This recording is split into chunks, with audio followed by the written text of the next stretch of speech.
जो सदैव के लिए विद्यमान है वो कभी नष्ट ही नहीं होती। और अगर इस बात को आप अगर जानते हैं, अगर आप चरित्र पढ़ते हैं, अगर आप गुरुजनों से कोई प्रवचन सुनते हैं, उनसे कोई उपदेश सुनते हैं, तो आपने सदैव इन बातों को अपने कानों से सुना होगा कि गुरुजनों ने, महाराज ने, शास्त्र ने एक बात सदैव कही है। कौन सी बात? कि इस जगत में 4 पदार्थ नित्य हैं। नाभावो विद्यते सतः। इन 4 पदार्थों को अगर आप श्रीमद् भगवत गीता में ढूंढन चले जाओ तो आपको जगह जगह पर वहां पर वे 4 पदार्थ दिखाई देंगे। किंतु कैसे दिखाई देंगे? बगैर गुरुजनों के मार्गदर्शन से कभी भी दिखाई नहीं देंगे। पहले जमाने में जब हम बालक अवस्था में थे तो कई बार हमें ऐसे हमारे कानों पर वार्ताएं आती थी कि किसी व्यक्ति को जमीन के अंदर छुपा हुआ खजाना दिखाई देता है। बड़ी उत्सुकता होती थी, बड़ा अचरज होता था।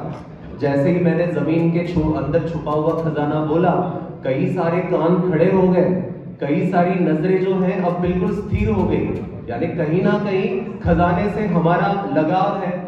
अब तक जो शास्त्र की बात चल रही थी तो वहां पर हमारा मन इधर उधर भटक रहा था, किंतु जैसे ही जमीन के अंदर गड़ा हुआ खजाना मैंने बोल दिया, आंखें वहां पर चमक गई, कान खड़े हो गए।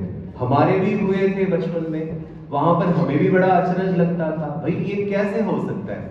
किंतु जो हमारे पूर्वज बताते थे कि जो व्यक्ति अपनी आंखों में एक विशिष्ट प्रकार का अगर काजल लगा ले, पता नहीं किस किस प्राणी के उससे वो शरीर से निकालते हैं, कोई एक प्रकार का अंजन होता है, एक सुराख वगैरह होता है, अगर वो अपने आंखों में लगा दे तो वहां पर वो जमीन के अंदर गड़ा हुआ खजाना देख सकता है।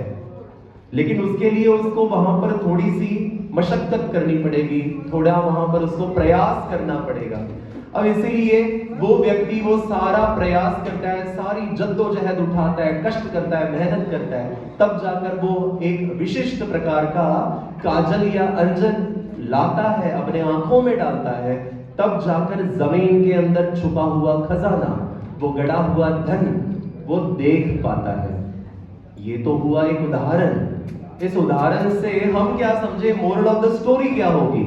स्टोरी यही है, सारांश यही है कि अगर आपको भी श्रीमद् भगवत गीता के अंदर सूत्र पाठ अगर देखना हो, श्रीमद् भगवत गीता के अंदर 114 दृष्टांत अगर आपको देखने हो, श्रीमद् भगवत गीता के अंदर पूर्वी देखनी हो, अन्य व्यावृत्ति देखनी हो, अगर सभी प्रकार के रहस्य अगर आपको देखने हो, तो निश्चित रूप से आपको अपने गुरुजनों के पास जाकर वहां पर ज्ञान का काजल लगाना होगा, उपदेश आपको सुनना होगा, नियम से आपको वो सारा आत्मसात करना होगा, तब जाकर आप श्रीमद् भगवत गीता के अंदर ये जो जगह जगह पर जो धन छुपा हुआ है, इति गुह्यतमं शास्त्रम इदमुक्तम मया नघः, महाराज ने कहा हुआ है 15वें अध्याय के आखिरी श्लोक में। महाराज कहते हैं इति गुह्यतमं, ये संपूर्ण गुह्यतम शास्त्र।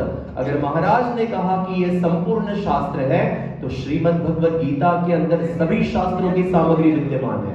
ऐसा कोई भी तत्व बाकी नहीं बचा, ऐसा कोई भी शास्त्र का रहस्य बाकी नहीं बचा जो कि अन्य शास्त्रों में है और श्रीमद् भगवत गीता में ना हो। इसलिए हमें यहाँ पर एक सायास करना होगा, अर्थात एक प्रयास हमें करना होगा कि हमें अपने निकटवर्तीय मंदिरों में जाएं, वहां पर गुरुजनों के पास जाकर विधिवत 2 दंडवतें डालें, उनको पूछें, पृच्छा करें, जिज्ञासा करें, तब जाकर वे आपकी आर्त भाव, आपकी तड़प, आपकी जानने की उत्सुकता देखकर वे आपको वो शास्त्र का खजाना आपको निश्चित रूप से सौंपेंगे। इसमें कोई संदेह नहीं होना चाहिए।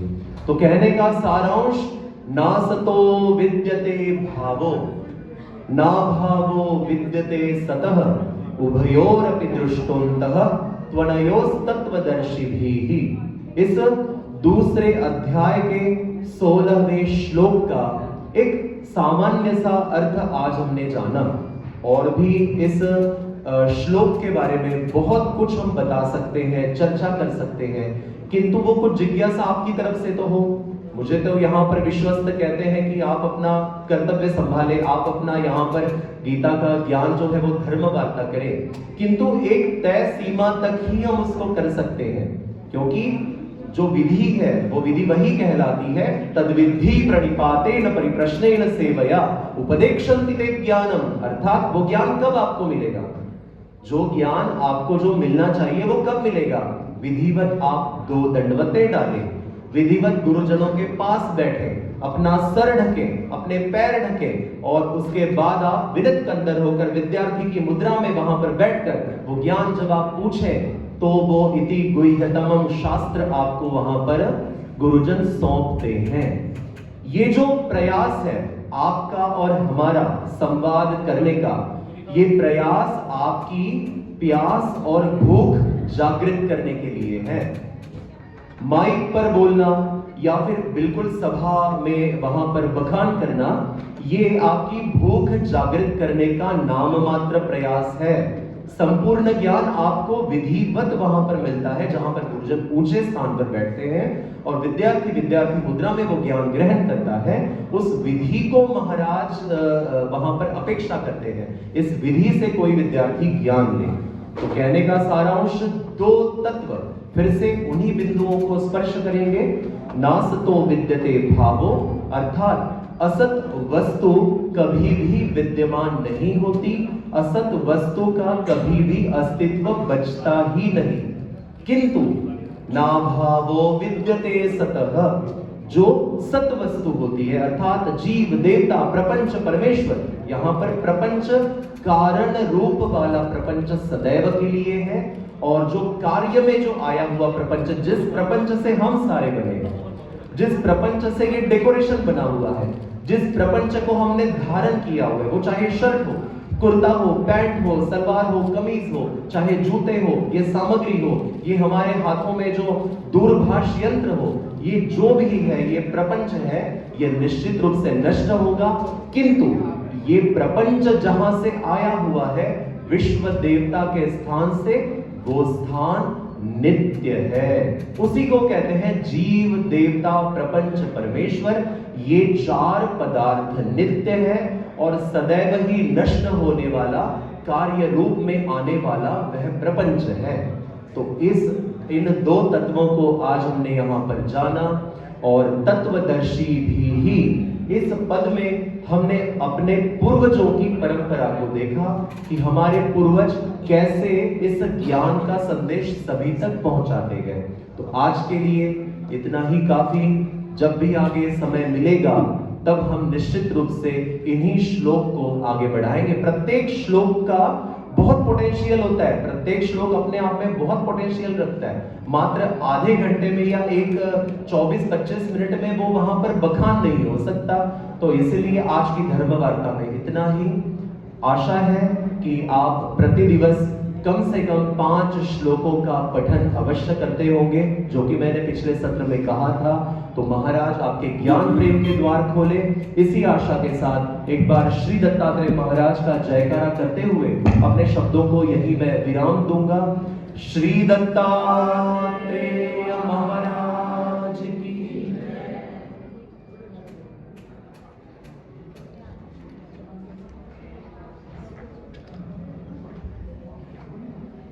बाहर में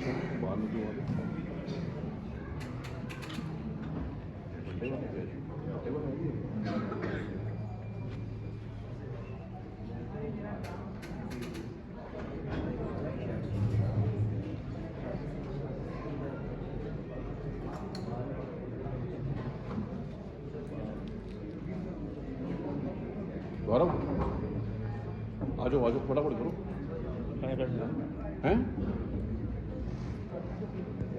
अरे इधर पड़ा होगा तो यार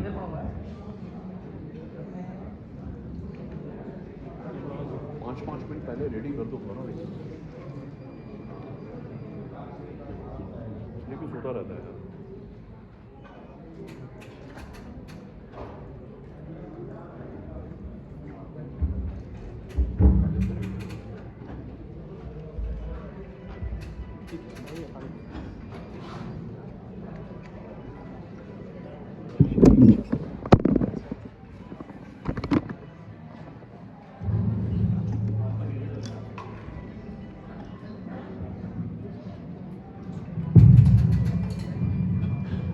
साइलेंट कर लीजिए फोन।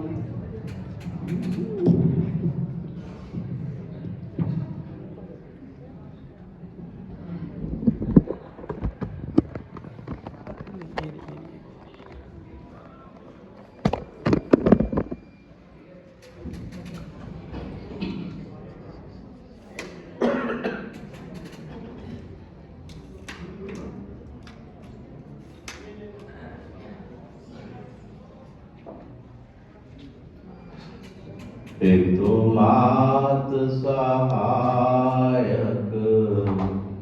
स्वामी सखा तुम ही नाथ हमारे हो। पितु मात सहायक स्वामी सखा तुम ही नाथ हमारे हो। जिनके कोई और आधार नहीं, तुम उनके प्राणाधारे हो।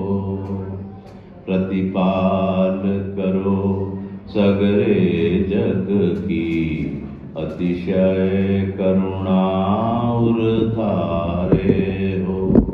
तुम शांति निकेतन प्रेम निधे